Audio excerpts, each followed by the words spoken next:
Hello and welcome to Remnant Manna TV, and we're just grateful for the opportunity to share with you some things that we're seeing for the spring festivals. And there are a lot of you out there that may not be familiar with what we're going to share with you today. You're probably looking at it from a different perspective from the church's point of view. But Brittney, Scott, and I, for us, this is our favorite season, and we just wanted to sit down with you kind of off the cuff a little bit and invite you into our studio, share a few things with you about Passover. Brittney, what do you think about this season? Well, as you said, Pastor David, it's one of my favorite seasons, and I know when we first crossed over, so to speak, and began to keep the festivals, this one was one of the most special. Mm-hmm. And I know many of you out there may be thinking, oh, Passover and these feasts, well, that's Jewish feasts. That's usually what you hear. And yet when we go and we look in Leviticus chapter 23, it makes it very clear that the Father says these are my feasts.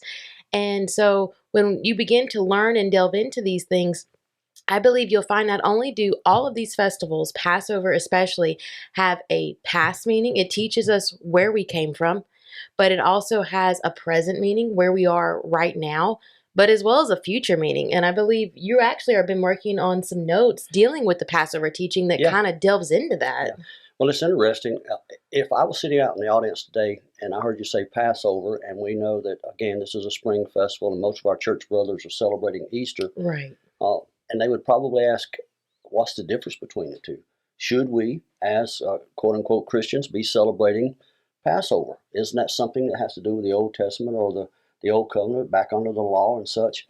And there's really a major distinction between Passover and Easter, simply when you look at the roots of the two. Easter actually has its roots in some pagan origins that came out of the Roman church. Even the name itself. Yeah. It's actually named after a pagan god called Ishtar. Mm-hmm.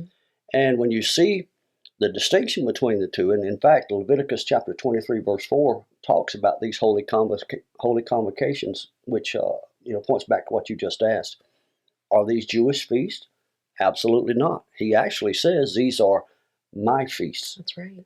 And he calls them holy convocations. And he also not only does he list Passover, Feast of Unleavened Bread, which is during the Passover week, Pentecost, which most people in the church world celebrate, but yet they have the disconnect. They disconnect between Passover and some of the others. Well, Pentecost is actually referred to in the Hebrew as Shavuot. Mm-hmm. And then you have the fall festivals, Yom Teruah, which is the Feast of Trumpets. Then you have the Day of Atonement. Mm-hmm. And finally, the last holy convocation is that of Sukkot. Right. And we firmly believe that the linchpin, if you will, of everything that we believe is surrounded by and connected to each other in this festival called Passover. And so what we're going to do, we're going to spend just a few minutes just sharing with you a few interesting facts about it. If you look at the word for feast there in Hebrew, it's actually the word mikra. Moed. Mm-hmm. And the word moed it's translated as an assembly, a set time, but it actually comes from a Hebrew word ya'ad. And that's really powerful because the word ya'ad indicates a set time specifically designated for choosing a bride. And so I would just throw this out there for our Christian listeners. Do you believe that we're part of the bride of Messiah? And if we do, then Passover is the season that was appointed for a special opportunity for the bride to hear a reading, because that word mikra, convocation, which we'll look at later, means a convocation where something is recited, something is read to the bride at the moed. Wow. And so if you want to just kind of pick up and kind of look at the two a little bit and share what you've seen. That's so powerful too, because most people will be familiar, the Passover story, it's when Israel is in slavery. They're in bondage in Egypt. When we see from the surface, we know obviously Passover went on way before this, but from the surface, this is where we first see it. And to realize that's what's happening there. The creator of the universe is choosing a bride, but it's not someone that's of a royal stature. It's not someone that has something to offer. He's choosing his bride from a group of people that have been in bondage and in slavery, and he's bringing them out. And my goodness, here we are today, and we realize that's the same thing that the Messiah has done for us. So who wouldn't want to honor Passover and truly understand what it means to be the bride of Messiah, what it means to be chosen, to be given a new standing, to be given a new name, and to be introduced and brought into this household, into this family. And that's what Passover is all about. Sure. And well, it's really interesting. If you go back and look at the ancient Near Eastern wedding customs, when a prospective groom would be considering choosing his bride, his father would go with him, and he would take with him the bride price. The bride's price would be extremely costly because it literally would represent the life of this groom embodied in this price. And so he brings that bride price to the house where the bride's located, and then they present the bride price not only to the bride but to the father of the bride. And then if she accepts, the father of the groom then takes a cup of wine and he passes it to the groom, who then drinks from it and then passes it to the bride, which is in effect her accepting the covenant. Wow. The terms of in the Hebrew it's ketubah, which is a wedding contract. What do we see in the New Testament when Yeshua takes the cup and it says, "This is my cup, this is my body." And so he passes this cup to his bride, the disciples who were there at the table, and offers it to them. And again, it's being offered to you and I as well. And so when we look at what's happening during this season, the holy convocations, it's an opportunity for us to come before him and hear the terms of our ketubah, the wedding contract that's being presented to us. Most people in the Western world today have absolutely no inkling what a wedding contract involves, because we come to get together and we have the groom and the bride, and they each say their wedding vows, which is literally what a ketubah is. It's what we're promising, what we're committing to each other. Well, the Word of God, what we would refer to as the Torah, and we believe that the Torah involves Genesis to Revelation, not just the first 5 books, because what you read in the New Testament is actually about 85% directly quoting the Torah, and the rest of it is how they lived it. And so he would come, the groom would come, just like our Messiah did, and he would present to us the Word of God. And inside the confines of that wedding contract is everything that he has promised to do, not only for us, but listen to this. This is amazing to me. It is also giving us legal right and legal authority as the bride to act in his stead. Now, you remember what Hebrews says? Where's the Messiah at right now as we speak? The right hand of the Father. What is he doing at the right hand of the Father? He's waiting until his enemies are made his footstool. Wow. Now think about that. It's indicating, when you read that verse, if the Messiah is at the right hand of the Father, waiting until his enemies are made his footstool, you have the Father there and you have the Messiah. Well, who is subjugating the enemies? Exactly. If not his body, his bride here on the earth. Well, how could she do that if she hasn't been given authority, directions, and instructions about how to conduct not only her life, but the affairs of the house or the affairs of the kingdom? And that's what you find in that wedding contract. That's what the ketubah involves. Powerful. And so when we come together, and every one of you, regardless of when you may be assembling, we believe that the Sabbath is the day that was specifically set aside, but any other time that you come together to worship him, you should literally be hearing the terms of your wedding covenant, your wedding contract. It gives you not only an opportunity for a future inheritance, but to tell you who you are. Wow. And what you are charged with, your power, your authority. It includes healing. It includes deliverance. Can you see how important? Yeah, say that again. Provision. It tells you then how important these holy convocations are. How important is Passover? This is more than just a quote-unquote redemption, even though that's a powerful word. But Passover involves far more than just being saved from your sins. It's more than just an individual salvation, even though the individual is saved. It's pointed towards a corporate or national redemption. Or a body-wide or a bride-wide redemption. That's amazing. That's so powerful. And as you're sharing all this, to me, as if I was a believer that perhaps hasn't celebrated this and didn't understand this before, my goodness, it would make me begin to question, how can I even consider myself as part of that bride? How can I begin to walk in that authority and power if I don't understand Passover? Exactly. And I believe that's part of the reason why, yes, our fathers inherited lies. We've been separated literally from our very identity and from these holy convocations. But we find that in these days, the Father's restoring this. The knowledge is coming back to his people. Our eyes are being open. We're beginning to understand what it means to walk in this covenant.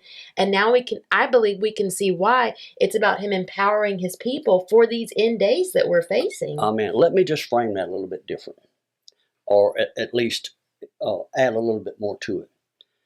Most of our church brothers celebrate Easter, and we're just, for the sake of argument, it's about the death, burial, and resurrection of our Messiah, and what that provides for us, saving us, giving us access to a relationship with him. But what we have forgotten is what we're talking about today. If I have been, in fact, saved from my sins, then what am I to do afterwards? Exactly. And especially with what I see coming on the horizon. We believe we're living in the end days, and if so, we're about to face the greatest antagonist that the body of Messiah has ever seen, called the anti-Messiah, who's the archetype of our Messiah, Yeshua. And most people have been taught that the church is going to leave out of here weak and beaten down and broken and just, if you'll allow this, barely make it in by the skin of their teeth. Very meek and mild, passive. But back to that phrase in Hebrew, that verse in Hebrew, it says, the Messiah is at the right hand of the Father, waiting until his enemies are made his footstool. Somebody is going to have to take on the role as the subjugator to exercise dominion and authority in the earth in the stead, or as the ambassador of the Messiah. And I would submit to you that Passover it's powerful, because we look at what Messiah did for us, but we lose sight of the fact that it is also the season to empower us. Right. Wow. It reminds me too, once again, looking at these spring festivals, there's so many beautiful and amazing patterns that are teaching us who we are, what he did for us, and how we are coming together. And everything that you're saying, that's part of the pattern in these spring festivals. We celebrate Passover. We're redeemed. We're bought out of slavery and bondage. But then when you begin to look, there's a season known as counting the Omer, leading up to Shavuot or Pentecost. And that's when we see in the New Testament the empowerment, the Ruach is bestowed upon the 40 people. days that he's there with his disciples. Exactly. Later. But we want, a lot of times I think too, as believers, we want that empowerment, but we're missing, there's a season, that 50 days leading up to Pentecost or Passover, or from Passover, where you have to go through a process where your mind's being renewed, and you're learning and being transitioned from a slave mindset to the mindset of one that can be that bride, who can take that authority, who can walk in that power. And that's what these spring festivals teach us. It transitions us. It's teaching us how to walk this out, to be taken from a people that really can't be entrusted with that because of that slave bondage mentality that we so often walk in. He brings us out, but then there's a season where our mind's renewed. We're being taught, we're being trained by what? The hearing of those terms of the covenant, learning who you are, so that by the time you reach Pentecost or Shavuot on this calendar season, now you can be empowered. Now we can become that bride that stands up and is able to have her garments prepared, and she's able to walk in that power and authority and represent the King on the earth. Well, the sad thing about it is that I firmly believe, in talking to people for almost 40 years in the ministry, everybody wants the benefits of salvation. In other words, you want to be set free from your sin. You want to have healing. Right. You want to be delivered. But I found that there are very few that understand, along with that comes a responsibility to walk it out in your life, and then to live it on a consistent basis, so that you become the representative of Messiah. Exactly. And so this is what I believe happens during this Passover season. There's a transition going, just like you said, from the slave intellect, the slave mentality. Now I can be set free, but still maintain that slave mentality and never enjoy the benefits of that freedom that's found in Messiah. Just like the children of Israel, they wound up, there was an 11-day journey from Egypt to Mount Sinai. But because of their rebellious heart, they maintained that slave mentality for 40 years, that entire generation. except for Joshua and Caleb died off in the wilderness. Wow. I don't want to be that. I want to be able to experience. Exactly. I want deliverance. I want to be able to not only experience it for myself, but then be able to manifest it to my children, to those who are in my circle of influence. And that's what, as congregational leaders, that's what we're charged with doing. Which it reminds me, that's one of the specific things we're told in the scriptures. You teach this to your children. Mm-hmm. You teach this to the next generation. And I believe it's more than just, oh, we were slaves thousands of years ago in Egypt. That's not what's being taught. Yes, that becomes the launching point for this. But what's being taught is, don't stay in that slave mentality. Learn to grow and become the people that you've been called to be. This is what's to be passed down to the next generation. Don't pass down the generational curses. Yeah. Don't pass down that bondage mentality, the things that have hindered you in the past, but Passover is about breaking that cycle. Passover is about passing down the promises and literally the inheritance that we're being given and entrusted with, and teaching that next generation to walk even further than we did in this, to become the people that we've been called to be. And it reminds me as well that, one of the other themes I believe that we see associated with the Feast of Passover, it's circumcision. They were circumcised there in Egypt before they partook of the Passover meal.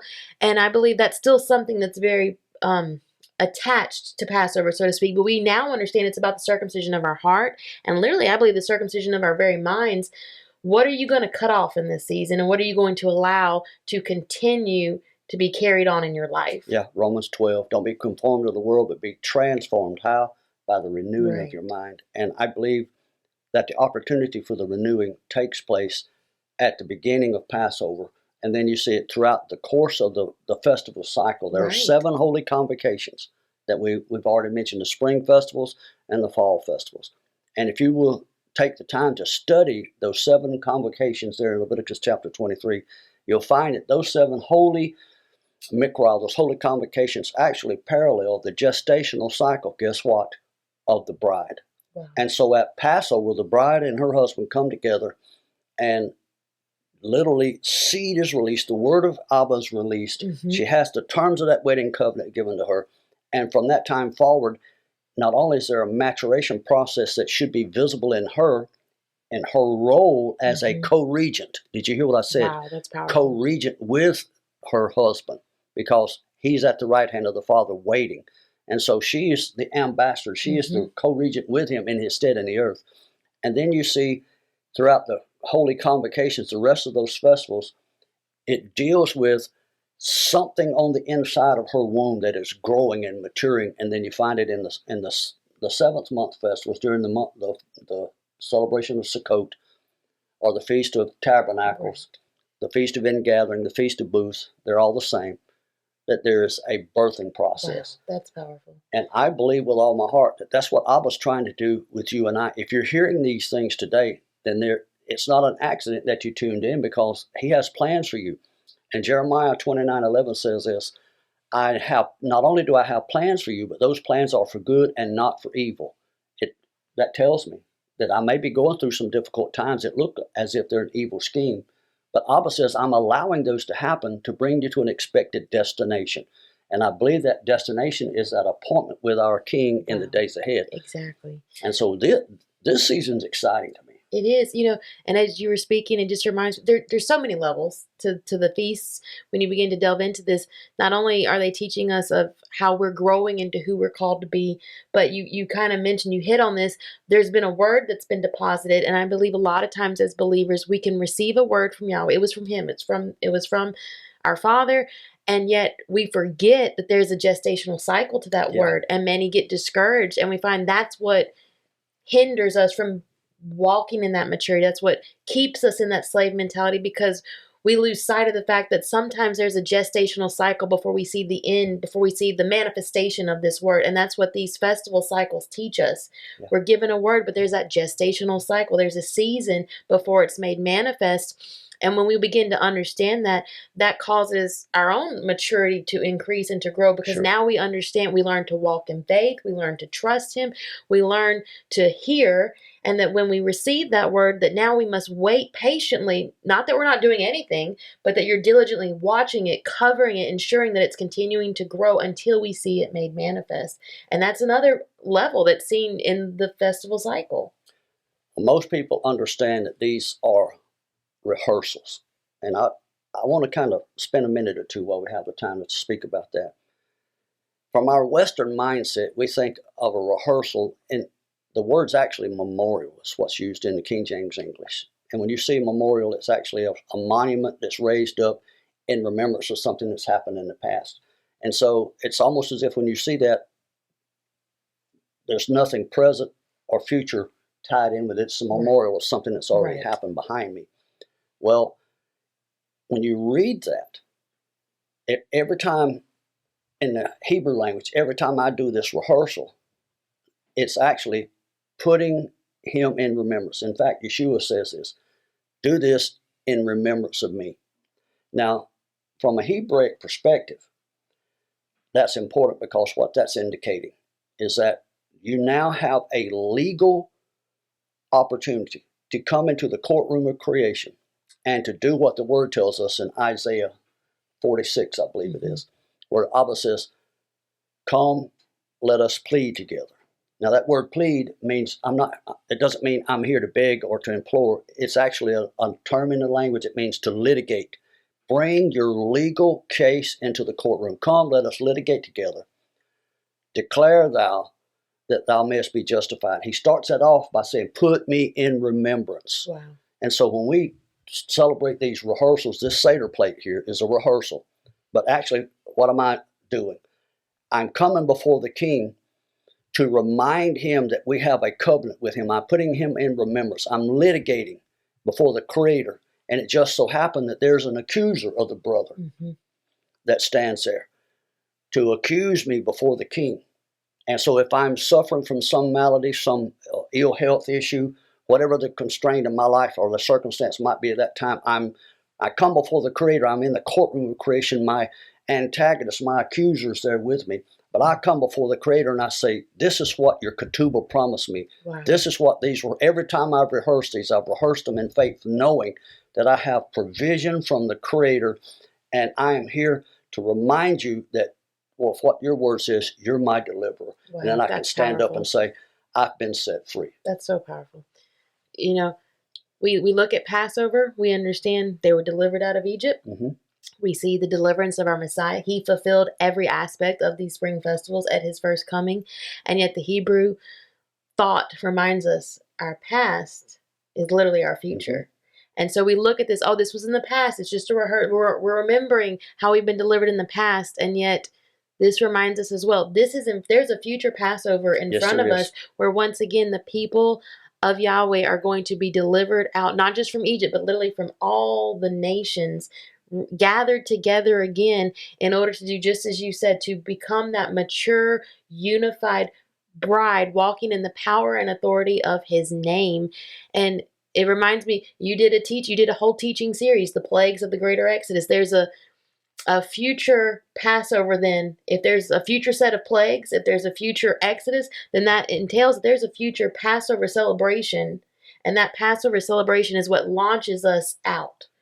Exactly. And we can find in a number of different, the prophets of the Old Testament. Isaiah talks about Passover in the future during the millennial kingdom. Right. Zechariah talks about the Feast of Tabernacles during the millennial kingdom. All of the prophets talk about keeping the Shabbat during the millennial kingdom. Right. And so if we're not doing those things now, then it's going to be extremely difficult for us to understand the legitimacy of doing that again in the days ahead. Right. And you're going to miss out on the provision that you have now, where you have the opportunity to come before the Creator in the midst of difficult circumstances and put him in remembrance of his word. Come, put me in remembrance. Come, let us litigate together. Declare thou that thou mayest be justified. In other words, I can be exonerated from the accusations that the enemy is making against me. And as we celebrate these holy convocations, I'm convinced with all my heart that there's going to be a day in front of us when it will stop being a rehearsal. Right. And it will become a live act. Did you hear what I just said? I believe that too. And so we know that the outcasts are being gathered from the four corners of the world. And all it takes is just looking around you right now in the season that we're normal, as we knew it 2 years ago, will never be normal again. No, that's gone. And so anybody it doesn't take a prophet to look and say, well, this is what is on the horizon. The Word's already told us, and we know that we're living in the quote-unquote end days. Mm-hmm. And you knew that if you were reading and studying Abba's Word. And if you're celebrating these holy convocations, you have a place to hide in Him, if you will. That's powerful. It reminds me, as we're talking about this, you see the root of the word Passover. In Hebrew, it's Pesach, from that root Pesach. And you see that word, I believe it's in the book of Kings, when Elijah is having the showdown with the prophets of Baal. And he asks Israel, not the world, not the unbelievers. He asked the covenant people, Israel, how long will you halt? Between two. How long will you Pesach? Passover is about decisions. Passover is about choosing. Are you going to continue to be a people in slavery, in bondage? Are you going to continue to pass that on to your children for generations?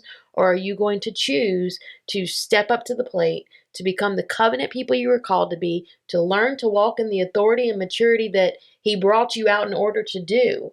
And that's what Passover is all about. And I believe we see this every year. It's a rehearsal, but as you said, very soon, that's going to be a decision that becomes the final decision. That's going to be whatever you say, whatever you choose to do in this season. That's going to then seal, I believe, your house. Yeah, this will be your decision time when you Pesach, as you halt between these two. Which ones will you finally choose? Yeah, and I'm reminded of what was said to Esther by her uncle Mordecai.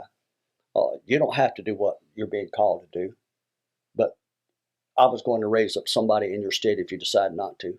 But if you just choose not to do it, then you and your house are going to be suffering disaster if you don't. Wow. And so if we want to see our house, if we want to see the provision that's entailed in these holy convocations applied to our house, if we want the doorpost of our heart to have the blood of our Messiah applied to it, then we need to learn about these holy convocations. And what we're doing today is just scratching the surface.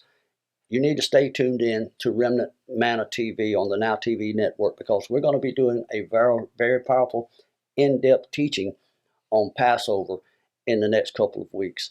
And we want you to know that if there's any information you need, you can tune in to our personal website, livingmanna.net. We also have a free ebook. I'm sorry to interrupt. Yeah. We also have a free ebook to download on Passover. Yeah. As well as remnantoftruth.net, I know has also remnantoftruth.net. Shepherd John wasn't able to be here with us this morning, but I'm telling you, there are some powerful things happening. This is your season. This is the defining hour for those that call themselves believers.